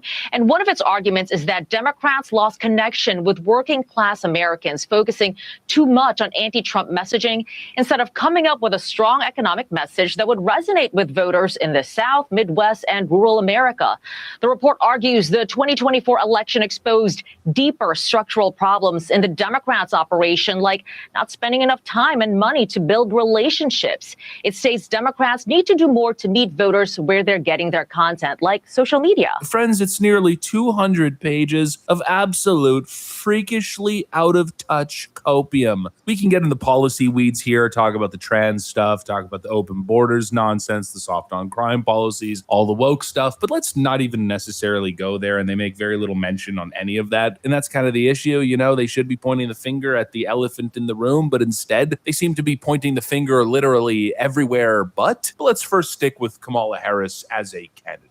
That should be issue numero uno. But instead, if you listen to this report, the problem wasn't Kamala Harris. No, the problem was the timeline. She only had 100 days, folks. She couldn't get the job done because the timeline was too short. You know, the whole notion is ridiculous. In a lot of major Western countries, they have a parliamentary system, and in the parliament system, you can basically call snap elections. You got other Western democracies who can do an entire election season condensed basically in a month. Kamala Harris had 100 days. You could argue it's a truncated timeline, sure, but she basically had 3 months, and 3 months not to just dilly-dally around. No, she was flying everywhere. She was flying with Beyonce. She spent $1 billion more than President Trump did, ran a full convention, had the entire media and Democrat machine behind her. Everywhere you looked, you saw Kamala Harris's face. Kamala Harris's face popped up. There was a TV ad. You went on your phone. Kamala Harris was there. Everywhere you looked, it was Kamala Harris's face. And yet their excuse is that, well, time was the issue. Again, it's a misdiagnosis. Democrats seem really good at this. Well, actually, technically, it's the right diagnosis, but in the wrong way. The issue was, in fact, time, just not in the way that they're describing. The time component here was that the more people had time to be exposed to Kamala Harris as a candidate, as a person, the more they wanted nothing to do with her. I mean, let's not forget, right? Trump was leading against Joe Biden. He was expected to win. Joe Biden shows up at the debate. His brain basically turns to marshmallows. Then all of a sudden, Trump takes over. He's ahead in the polls. They do this switch with Kamala Harris. And then for the first month of that campaign, Kamala Harris was leading in almost every single poll. It's only that the more time that went by, the more Kamala Harris continued to collapse. People realized that she was not the person for the job. Not to mention, it's not like she came out of nowhere, right? She had been Joe Biden's vice president for 4 years. You know, I just find it fascinating. All this hype for this report to release, and people were expecting it to be brutal, and all it is basically exactly what you'd expect from the DNC, just a whole bunch of copium. Oh, no. We didn't do anything wrong, see? Kamala Harris wasn't the problem. The problem was everybody else. The problem was the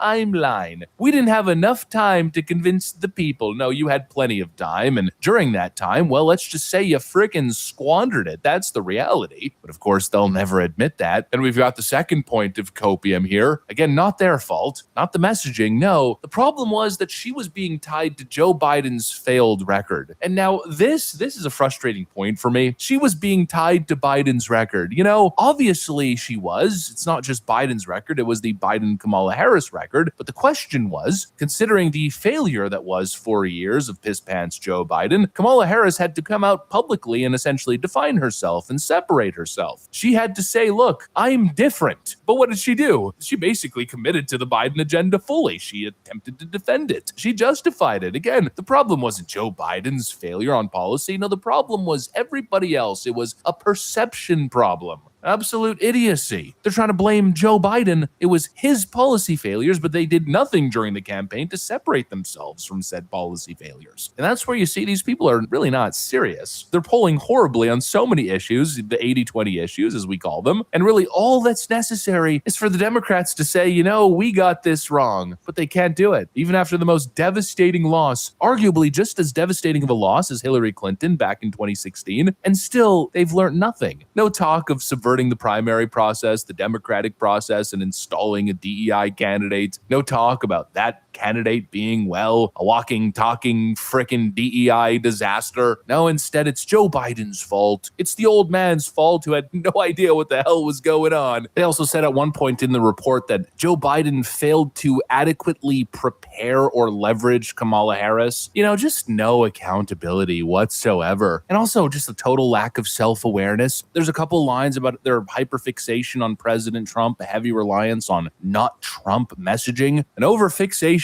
on President Trump, and they claim that this is something they absolutely have to change as they're going into the 2026 midterms, running an entire election on Donald Trump and his redistricting campaign. Donald Trump and his ICE Gestapo. Donald Trump must be stopped. They're basically running a campaign to impeach him. Yeah, I think it's very obvious. Again, these people have learned nothing. This is a nothing document. I think you could hardly call this an autopsy. Frankly, what it feels like is more damage control, a pathetic attempt to make it seem as if, oh, they totally get it. We're changed. Moving into the 2026 midterms, we really understand it. We get it, voters. Except that's a lie. They don't get it. They're trying to glance over some of the most glaring, most important issues and rather frame the loss as mostly being due to tactical reasons. Not enough negative ads. They wrote off rural areas. Too short of a campaign. But the brutal truth is the Democrats lost millions of working and middle class voters. Not because their strategy sucked or that they failed to do enough to get in front of those voters, but because their policy stances are corrosive. These freaking cocktail cultural priorities. Open borders, transgender, LGBTQ freaking rhetoric theater, let's call it. Not to mention their failed economic policy, their weaponization of the justice system, the indictments against President Trump, the rhetoric that's led to multiple assassination attempts. They want to avoid the tough conversation and make it seem as if it was just a strategy, just a tactical error, slight little missteps that need to be corrected. But my friends, it is is so much worse. And these are issues that continue to linger. Yeah, it's obvious they've learned absolutely nothing if they think this is sufficient. I mean, if you listen to the media, it's a brutal autopsy. Oh, brutal truth. No, they've done everything in their power to avoid the brutal truth. And that, my friends, inevitably leads to brutal results. They're still gaslighting themselves, thinking that Kamala Harris is a viable candidate. And well, let's just say if I was a Democrat, that's not the position that I'd want to be in. This is a downplaying of the highest nature, and it's obviously part of some, messaging strategy to reclaim Kamala Harris as a viable candidate. They don't want to have to go through an actual primary process. They want to put the crown back on their little puppet. But I don't know, something tells me that's a recipe for failure and disaster. Anyways, that's what I got. Thanks for watching, and I'll see you on the next one. Make it cold. Okay, we're gonna finish last half hour. I got about 10 short videos. So we'll get 10 short ones out. She must have got a new channel or something. I haven't seen her. Chapter 13, verse 3. Because a lot of people think that the Antichrist is going to be loved, and that's not the case. It says, and I saw one of his heads as it were wounded to death, and his deadly wound was healed, and all the world wandered after the beast. When it says the world wandered after the beast, it doesn't mean it loves the beast. They're amazed because of the false miracle, because he comes back to life from this head wound or political wound. In verse 8, it says that they will worship the beast, but it notes that it would be those who are not written in the book of life. So that doesn't mean that he's going to be loved by all. Now, what do we know about him? Well, he has to wage war with the king of the north and the king of the south, which looks like that could happen very soon. He will also persecute believers because they will not worship him. And the word of God says that he will be blasphemous as well. Another thing that people think that the Antichrist is going to be is gay. The verse people usually quote is not about being gay. That means the Antichrist will not regard women. He will not respect them. Also, people think that the Antichrist is going to be anti-Christian. The Antichrist is going to be a great deceiver, y'all. The Antichrist is going to lie about a lot of stuff, and he's going to pretend to be something he isn't because he is a deceiver. Also, the Antichrist cannot physically die. Right here, that's talking about the Antichrist. Okay, that was an okay one there.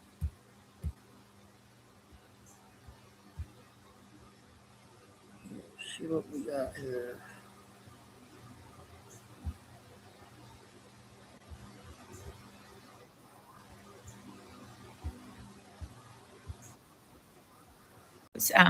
As you may or may not know, there's been just, bulk releases of different documents, videos, recollections, witness statements that have to do with UAPs. President Trump signed an executive order asking for a lot of these to be released. And the Pentagon does have the Pentagon's UFO website where you can go and view all of the released documents. The Pentagon has said that in some of them, they do have chain of custody issues, meaning they don't necessarily know exactly where they came from. And then in some of them, they do. So I just wanted to make sure all of that information is out there.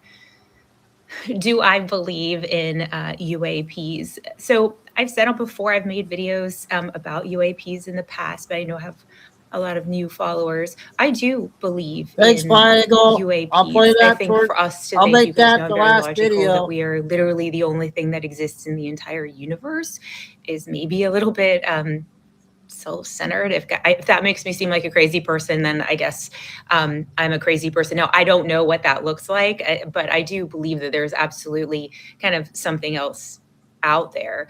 It just makes logical sense to me that there would be. What's interesting is in these files, some of the things seem to be explained away. So it talks about the Apollo and Mercury program. So obviously a bit ago from NASA and how they saw things that looked like fireflies and snowflakes on their mission to space. Those were then sort of explained away as moisture condensation coupled with light is what it would have looked like to them. There's other videos that talk about an object over Lake Huron, and it was right around the time that the Chinese spy balloon incident occurred. That was then thought that it actually could have ultimately been a novice balloon. So some of them seem to be, I guess, explained away. There was one in particular that talks about a senior intelligence official who was on board a military helicopter, and they saw multiple orbs, I think 3 or 4 at one point, and then 2 that sort of hovered near the rotors of the helicopter. They were orange. And they hovered for a few minutes and then they went away. There doesn't seem to be any kind of explanation for that. There's some other sightings in the Middle East. Those tended to spike when we were at war. And what I do think is it may just be aerial technology that we don't know about that other countries have. But again, I'm not sure. I have actually been to Area 51, but I want to clarify Area 51 first and foremost is a testing ground for experimental and kind of stealth technology and weapons. So it doesn't have to just do with the alien stuff. And no, I've never seen anything there like that. All right, so let's talk about the UAP video. Okay, Fido sent me a bitty videos, 10 minutes, so I'm going to do a couple more short ones.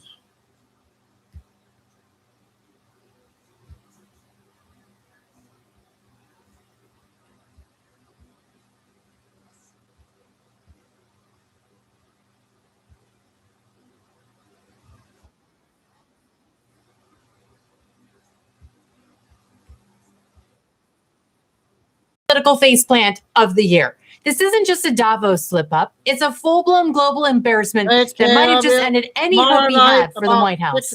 He strolls in, tries to show off for world leaders, and somehow manages to ridicule the entire planet while apparently forgetting what planet he's even on.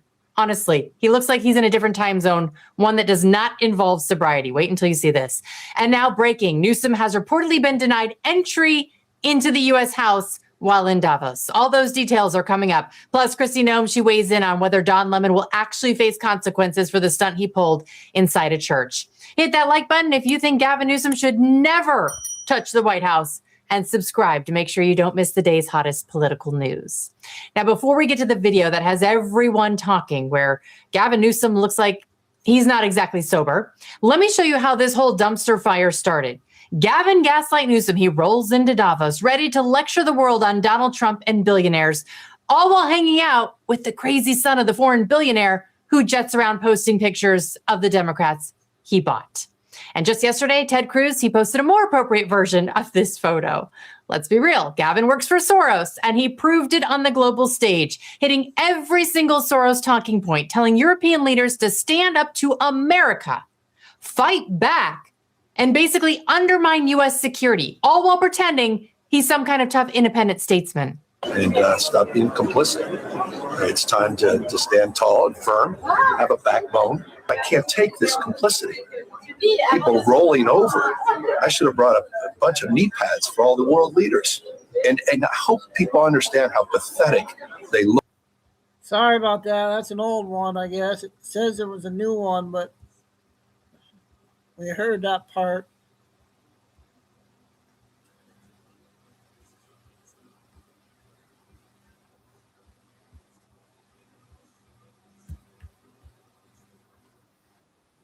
Temper tantrum, and I'm going to tell you why if you don't know. 2 minutes on this one. Also, Thune has refused to pass the Save America Act, fund ICE and Border Patrol. He's blocked all of Trump's appointments, and now he's announced they're taking a 10-day vacation. Trump said he wanted the Save America Act passed by June 1st. So Thune's mad and throwing a little temper tantrum because Trump endorsed Paxton and not his little rhino buddy Cornyn. And so apparently there was a 2-hour meeting about DHS funding, and AG Todd Blanche and other Senate Republicans apparently were very hostile because of this. Again, more closed door meetings that we don't know about till after the fact, where they're making deals with each other that affect us and screw us over. I'm fed up with all of them. So Tim Burchett called out Chairman Graves. He's a Republican from Montana. He's the new chairman of the Transportation and Infrastructure Committee, and he voted down all the amendments that helped red. He went with the Democrats, and Burchett was told afterwards that he's not a team player. That's right, he's not. And in Minnesota, they kept screaming, "Oh, Nick Shirley, it's all made up. Candace Owens, oh, it's all, I just don't have any evidence of this." Yeah, well, in Minnesota, like I said, 15 Somali Muslims have just been charged by the DOJ for fraud. $90 million. Not only that, but subpoenas are going to be issued for Tim Waltz and AG Keith Ellison by the House Chairman, James Comer. And if they don't show up, he's going to arrest their butts. And Tommy Tuberville, Republican of Alabama, he's put forward something that he wants all Republicans stripped of all committee chair assignments if they oppose nuking the filibuster or vote with Dems for any way. And Cisco's, which is a huge company, they have an Indian CEO. He does a good and he job. just fired 4,000 Americans and hired 1,600 new HB or H-1B visa holders. You want to know what other companies are doing this? Who have Indian CEOs and are firing Americans? Google, Microsoft, YouTube, FedEx, IBM, Adobe, NetApp, Honeywell, Consat, and Chanel are all doing this. This is not conspiracy. This is fact. And in South Carolina, they passed a red redistricting map. So Jim Clyburn, Democrat, loses his seat. And the Gates Foundation, they gave $7.6 million to Oxtec and Flitter to develop self-spreading genetically modified cattle ticks to control livestock pests in Africa. Yet they're showing up in the woods here. And in Seattle, the 33 Antifa and anti-Israel protesters who caused $1 million in damage to the University of Washington's new, engineering building. Yeah, the judge said that you can't show their faces or their names to the public. Too late. X is already doing it. And I was going to mention, anybody who follows me should probably follow my twin brother on There It Is 26. I put up a couple of videos a little while ago, and TikTok didn't like it. They took them down. So you might follow my twin brother. He's going to start posting other videos on that account. Okay, last one will be video, about 10 minutes.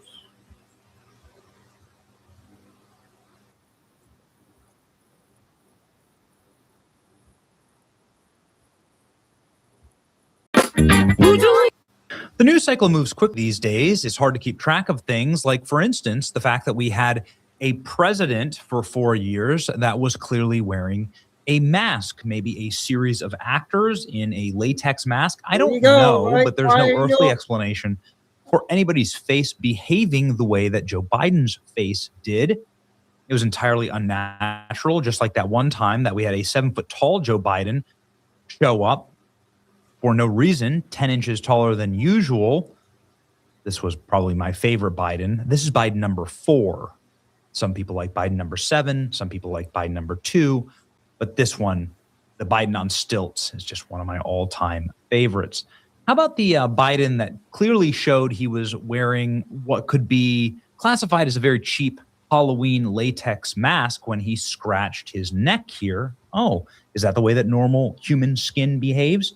I don't think so. But Benny, you probably just used AI to manipulate this. Well, here's the original video. Let's see what happens here. You can also see what a horrible person Joe Biden is and how he was spiraling mentally. It's so sad.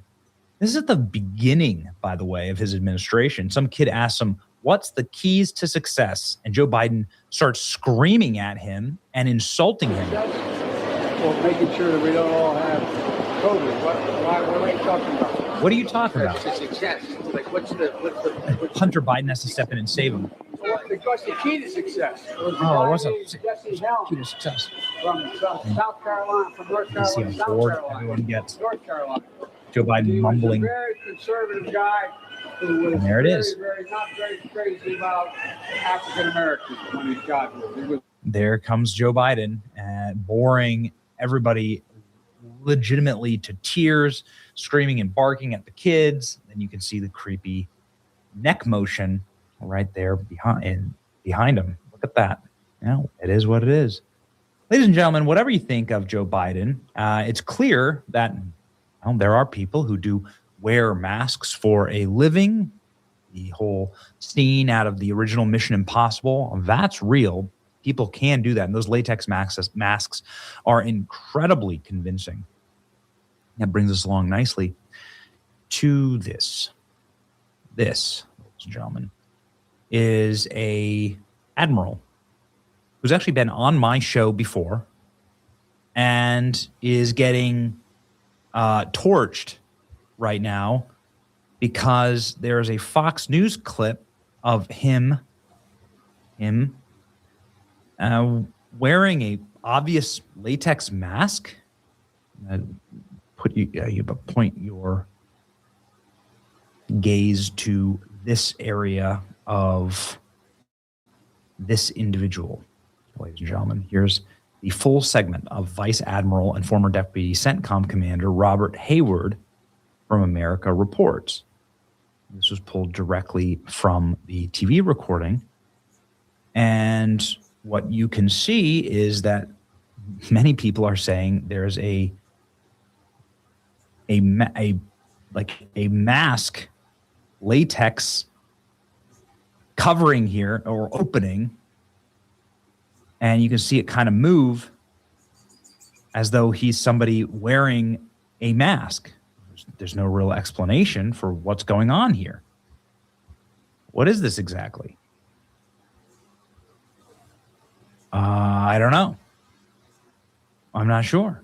Oh, yeah, I think I saw that too, Carol. Here, you can see it is again. The president has time on his hands. He controls the narrative, he controls the strike capabilities, and he knows that the policy he set with the blockade has had short-term and long-term effects on the regime. I talk on camera all day. So he's been very astute. I don't think he's in a studio, so he has good lighting on. I don't see it as negotiations. It really is capitulation. The president's made it very clear. You will not have a nuclear weapon. You'd never have anything like that on. You've never seen anything like that on my neck. I don't know. What is that exactly?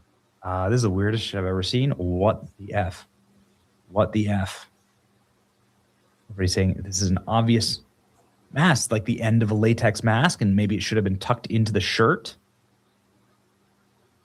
Is there any actual explanation? Fox aired an interview with a retired Robert Hayward, that guy who's actually been on my show before, right? He's been booked on my show before.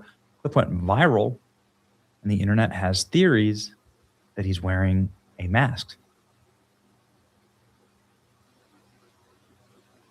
Real versus mask. Huh. Very strange. Pulled the high quality video. Something feels very off, right? Yeah. It does really look like the dude is wearing a mask. The voice, the face, the mask. The objectives to adhere to the ceasefire. General Keane was with Dane and me yesterday. Let's begin with this analysis and we'll get pressing means to how to address those. And I wouldn't say after they're used, before they're used. So if Cuba was to be foolish enough to do that, I think the little short of the real objective here. The president has time on his hands. He's ramifications. Interesting. Why is this man on Fox News wearing a literal CIA mask? No, I don't know. Vice Admiral Robert Hayward, he's a real person. He's a U.S. Navy SEAL veteran, former deputy commander, Central Command, frequent Fox News guest. The studio lights hitting his bald head in a way that is sparking the meme. The studio lights are hitting his bald head in a way that is sparking the meme. That's what AI says. Grok, can you explain it? Does that explanation work for you? Not sure if that explanation works for me. They definitely replaced him. Oh no. Come to your own conclusions, but okay. He went full Hollywood mask. Yeah, people are like, where's the sunspots? From home updates to major repairs, Bauer, heavy duty guaranteed. Here's how to safely trim your dog's nails without fear, stress, or risk of infection. 9 months ago, Birthmarks or whatever. Polly Market was a Fox News guest wearing a mask. 50% chance. Oh, no. Okay. So we all agree that it was a mask. Okay. Throw back to Mike Pompeo wearing a mask on Fox. All right. Are we saying this isn't strange? It does look really weird. Is this normal? Yeah, yuck. Kamala Harris without the plastic surgery. Ooh. Oh my God. Turkey gobbler right there. I changed my mind. It's a mask. It does look like a mask. I don't know. Yeah, I'm aware that he's a real guy. After seeing the guy on Fox News wearing an obvious mask, I'm more convinced than ever that there were at least 24 different Joe Bidens. I mean, it's obvious there's a guy, but like, who are these people? Yeah, that's right. This one's great. Who was it that? Man, ugh. People saying Jeff Bezos has been replaced. Ronald Reagan to appear on Fox News tonight. People were saying that Ghislaine Maxwell was replaced.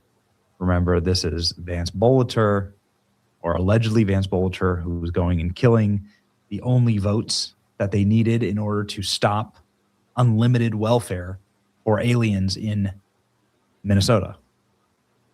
As we know now, that is a $1 trillion enterprise, right? Yeah. So you can see that he looks very different in this lighting. If we can make sure they can. He also looks very different when he was on my show, right? So here he is talking to us. So you can see it certainly doesn't look like a mask here. But I don't know. What do you think? Fox News had on a dude with a mask. I get it, AI. AI says, no, this is a real person. It's just a weird lighting in the studio. Sorry, we worked in studios for the last 20 years. Never seen lighting like that where like you can actually see like a latex layer there on the neck. What would be the explanation for replacing the guy? That is above my pay grade. What do you think? Let me know in the comment section. It's your boy Benny. Like, share, and subscribe. Okay, thanks for finding that there, Fine Eagle. All right, well, that's going to wrap things up, you guys. We had a lot of stuff out today. So tomorrow night at 6, we'll do an evening one. Probably all weekend we'll do 6 o'clock. Because everybody will be out all day. Saturday, Sunday, Monday. So we'll just make it 6 o'clock. Unless something happens. So thanks, Mods. Fine, okay, Lucy, Carol, and Tim. Everybody, God bless everybody. Remember, please dislike. Stay safe, stay strong, keep the faith, and never give up. Signing off till tomorrow evening, you guys. Everybody have a great weekend. If I don't see you, keep going, dude.